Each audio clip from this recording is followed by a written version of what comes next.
Coming up next, the story of one of the top 3 most played rock songs in the history of this planet. Truly.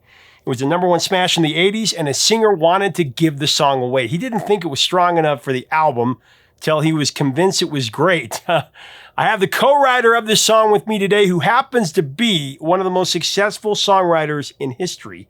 Today, he tells the story of several number 1 hits that he wrote with today's famous band, including a song he wrote for an iconic female singer who had a hit with it in other countries, but it wasn't a hit in America.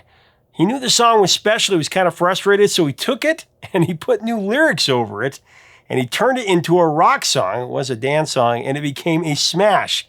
All this is coming up next on Professor of Rock. Hey, music junkies, Professor of Rock, always here to celebrate the greatest artists and the greatest songs of all time. You know, if you ever had a Salisbury steak TV dinner and almost died, you'll dig this channel of deep musical nostalgia. I just thought of a bad experience about that the other day. Make sure to subscribe below right now to be a part of our daily celebration of the rock era, and also remember to check out our podcast on Apple and Spotify. So it's time for another episode of our series, Revelations, where featured artist reveals rare stories about the greatest songs and albums. So today I've got Desmond Child on the show. He happens to have written so many hits, it's actually hard to keep track. Here's a quick preview.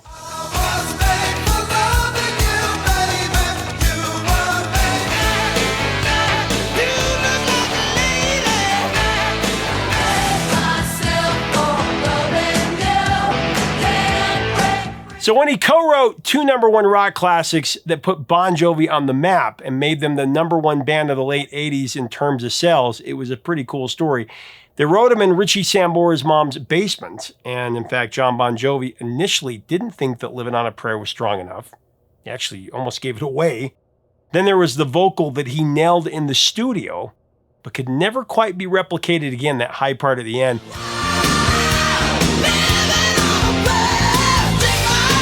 Prayer has become one of the biggest songs ever. Even now, it's a contender for the most played rock song in history. And then there's You Give Love a Bad Name, the other one.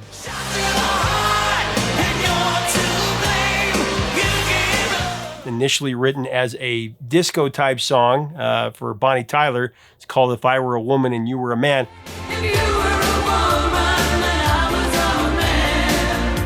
It actually hit number 6 in France, but it stalled at number 77 here in America.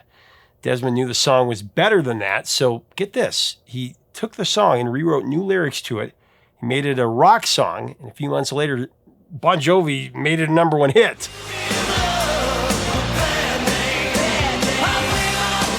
Coming up next, Desmond tells us the story of 3 songs he wrote for Bon Jovi, and one that they actually turned down, and then a female icon snatched it up and made a hit out of it. The story's coming up. Tell me about You Give Love a Bad Name and Livin' on a Prayer. I've been waiting so long to ask you. I was 11 years old when Slippery When Wet came out, and that was a foundational album for me growing up in a small town in Idaho, the potato capital of the world. Nothing to do. But when that came out and we heard those songs and we would listen to it, we're jumping on the trampoline and running around, that was the soundtrack for an entire year, even 18 months. That was our soundtrack. We listened, especially those 2 songs. So to be able to ask you is a real privilege here, because that is really soundtrack of my youth. Let's start with You Give Love a Bad Name, Bon Jovi's first number 1 hit.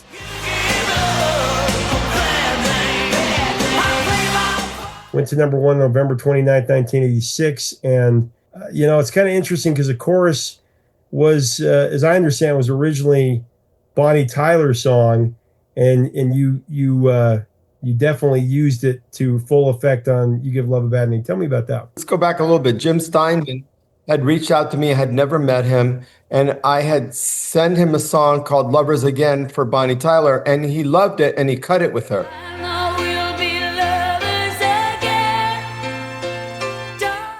But then he started getting super busy, I think, with Meatloaf and all that. And so he called and said, can you send me more songs? And he said, look, I want you to write me a specific song. I want a song for Bonnie that where the verses are like Tina Turner. And then the B sections sound like the Police. And then the chorus sounds like Bruce Springsteen. So that night I wrote the theme had to be androgyny. So that night I wrote,